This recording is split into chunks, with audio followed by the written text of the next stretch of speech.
ఆర్టీసీలో దశాబ్దాల తరబడి కాంట్రాక్ట్ కార్మికులుగా పనిచేస్తున్నటువంటి మహిళా కార్మికులు ఉన్నారు, డ్రైవర్లు ఉన్నారు, వాషర్లు ఉన్నారు.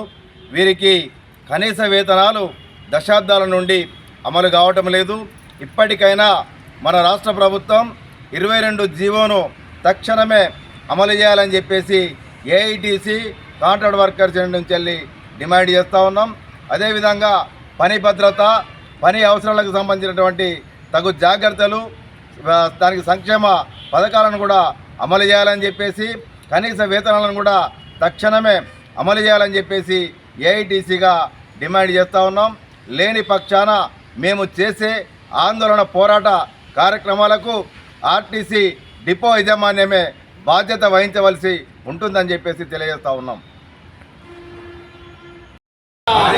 ఆర్టీసీ కాంట్రాక్ట్ కార్మికుల ఐక్యత, ఆర్టీసీ కాంట్రాక్ట్ కార్మికుల ఐక్యత, ఆర్టీసీ కాంట్రాక్ట్ కార్మికులు కనీస వేతనాలు, కనీస వేతనాలు, ఆర్టీసీ కాంట్రాక్ట్ కార్మికులు కనీస వేతనాలు, కనీస వేతనాలు, కార్మికుల ఐక్యత, కార్మికుల ఐక్యత, కాంట్రాక్ట్ కార్మికుల ఐక్యత.